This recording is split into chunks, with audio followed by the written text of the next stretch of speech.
आप लोगों ने खबर पढ़ ली होगी। जो आम आदमी पार्टी के नेता कौन राघव चड्ढा हुआ करते थे, अब वो बीजेपी के नेता कहलाएंगे। आखिर कौन है राघव चड्ढा, इनके बारे में बात करते हैं। इन्होंने आम आदमी पार्टी से इस्तीफा दे दिया और बीजेपी ज्वाइन कर ली है। इन्हें आप लोग अपनी स्क्रीन पर भी देख रहे होंगे। ये आप देखिए, इनकी पत्नी है परिणीति चोपड़ा, ये अभिनेत्री है ना, फिल्मी दुनिया से जुड़ी हुई है। ये आप देखेंगे इनकी शादी की पिक्चर है। और इसमें आप देखते हैं कि अरविंद केजरीवाल, ये आप देखिए भगवंत मान, संजय सिंह दिखाई दे रहे हैं आपको।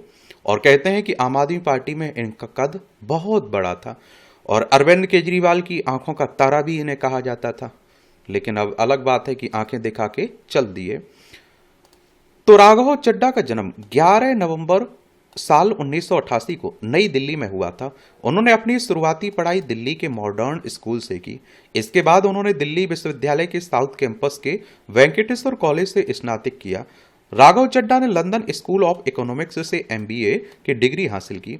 अपनी शुरुआती कैरियर के दौरान वे डेलॉयट और ग्रेट थॉर्टन सहित कई अन्य कंपनियों में चार्टर्ड अकाउंट की नौकरी भी की। आम आदमी पार्टी के युवा नेता कहे जाते थे। राघव चड्ढा को बैडमिंटन खेलना भी पसंद है। वे स्टेट लेवल तक बैडमिंटन खेल चुके हैं। उनके पसंदीदा खिलाड़ियों में बात करें तो सचिन तेंदुलकर, ब्रायन लारा शामिल हैं। नौकरी छोड़कर आए थे राजनीति में। साल 2011 में Raghav Chadha India against corruption आंदोलन से जुड़ गए थे। इस दौरान उनकी मुलाकात अरविंद केजरीवाल से हुई। राजनीतिक कैरियर के शुरुआती दिनों में राघव चड्ढा आम आदमी पार्टी के ड्राफ्टिंग कमेटी का हिस्सा थे। साल 2013 में वे आम आदमी पार्टी के जो घोषणा पत्र था ना, उसे तैयार करने वाली टीम के हिस्सा रहे। इसके बाद उन्हें पार्टी का राष्ट्रीय कोषाध्यक्ष बनाया गया। साल 2016 में राघव चड्ढा दिल्ली के बजट का मसौदा तैयार करने में उप मुख्यमंत्री मनीष सिसोदिया के सलाहकार बने और इस दौरान उन्होंने केवल ₹1 प्रतिमाह वेतन लिया था।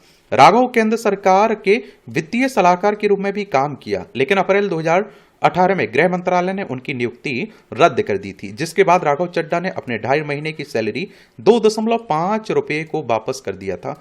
इस घटना के बाद राघव चड्ढा सुर्खियों में आए थे। लोकसभा चुनाव भी लड़ चुके हैं। राघव चड्ढा को साल 2018 में साउथ दिल्ली का कार्यभार सौंपा गया था, जिसके बाद उन्हें साल 2019 के लोकसभा चुनाव में आम आदमी पार्टी ने साउथ दिल्ली उन्हें अपना उम्मीदवार घोषित किया था। हालांकि वे बीजेपी नेता रमेश बिधूड़ी से करीब 2 लाख वोटों से चुनाव हार गए थे। और देखिए, अगर आपको भी लोकसभा का चुनाव लड़ना हो तो आपकी उम्र कम से कम कितनी 25 साल होनी चाहिए। अधिकतम उम्र की कोई सीमा नहीं रखी गई।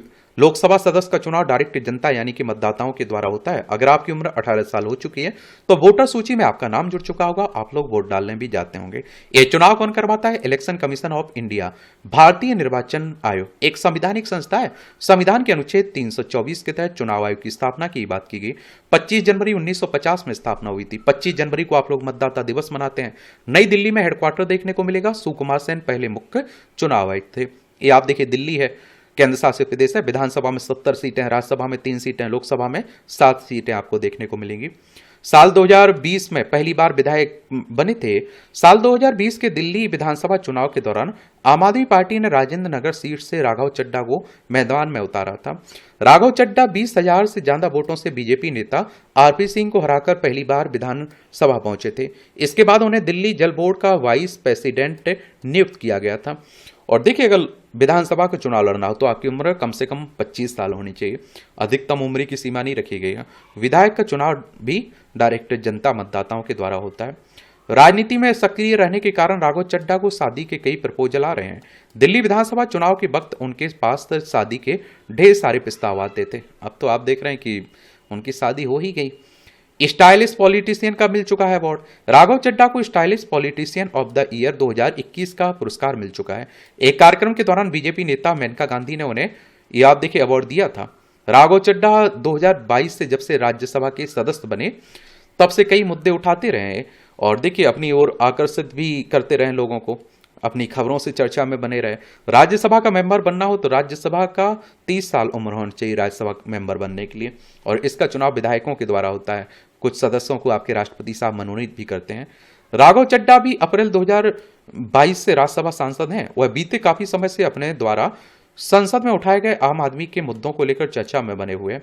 बीते महीने राघव ने पंचायत स्तर पर सरपंच पति या फिर पंचायत पति के रोल पर चिंता व्यक्त की थी। उनका कहना था कि पंचायत की वह सीट जो महिला सरपंचों के लिए आरक्षित होती है, वह असली शक्ति तो उनके पतियों या पुरुष रिश्तेदारों के हाथ में होती है। उन्होंने सरकार से मांग की कि वह यह सुनिश्चित करे कि महिला प्रतिनिधि संविधान के 73वें संशोधन में दिए गए उनके अधिकारों का सही उपयोग कर सकें। राघव चड्ढा ने मेस्टल हाइजीन का मुद्दा भी संसद में उठाया था। इस मामले में उन्होंने कहा कि यह स्वास्थ्य, शिक्षा और समानता का विषय है जो भारत की 35 करोड़ से अधिक महिलाओं और लड़कियों को प्रभावित करता है। चड्ढा ने कहा कि अगर लड़कियां सिर्फ इसलिए स्कूल छोड़ती हैं कि वहां सैनिटरी पैड्स यानी ये पानी और प्राइवेसी नहीं है, तो यह उनकी निजी बल्कि सामाजिक विफलता है। निजी नहीं, सामाजिक विफलता है। उन्होंने कहा समाज ने एक जैविक फैक्ट को सामाजिक टेबू में बदल दिया। बीते साल के अंतिम महीनों में और इस साल की शुरुआत में राघव गिग वर्कर्स के प्रदर्शन में से भी जुड़े रहे। उनकी तकलीफों को अच्छे से समझने के लिए राघव ने एक पूरा दिन गिग वर्कर्स बनकर उनके साथ ही बिताया था। ये पंजाब से राज्यसभा के सदस्य हैं, तो ये आप देखें पंजाब है, चंडीगढ़ इसकी राजधानी देखने को मिलेगी। इसे आप देखते हैं 1 नवंबर 1966 में राज्य बनाया गया था। इसकी अंतर्राष्ट्रीय सीमा पाकिस्तान से लगती है। राज्यों में राजस्थान, हरियाणा, हिमाचल प्रदेश, जम्मू कश्मीर से लगती है। विधानसभा में 117 सीटें हैं, राज्यसभा में 7 सीटें हैं, लोकसभा में 13 सीटें हैं। 50,362 वर्ग किलोमीटर में फैला हुआ है। इन्हें पंजाब का सुपर सीएम भी कहा जाता था। किसे? राघव चड्ढा को। और कहते हैं कि आम आदमी पार्टी ने बहुत कुछ दिया और बहुत सारे आम आदमी पार्टी के नेता दबे सुर में कह रहे हैं, अब खुल के भी कह रहे हैं कि जब से भैया इनकी शादी हुई तब से बदले बदले नजर आ रहे हैं। तो मैंने भी कहा मजाक में कि वो सबको ही बदल जाता है शादी के बाद, तो आप जानते ही होंगे। और देखिए फिर ईडी सीबीआई का भी आप लोग नाम सुनते रहते होंगे कि अरविंद केजरीवाल, मनीष सिसोदिया, सत्येंद्र जैन, संजय सिंह जेल गए थे तो ये भाग गए थे यहाँ से। कहते हैं कि इन्हें डर था। फिर बाद में मालूम चलता है कि लंदन में अपनी आंखों का इलाज करवा रहे हैं, फिर आंखें सही हुई। फिर आम आदमी पार्टी के नेता कहते हैं कि बीजेपी के साथ इनका कुछ समझौता हुआ था, उसके बाद ये भारत आए थे। इन्हें भी गिरफ्तारी का वारंट सता रहा था, गिरफ्तारी का, समझ रहे हैं आप, वारंट का डर।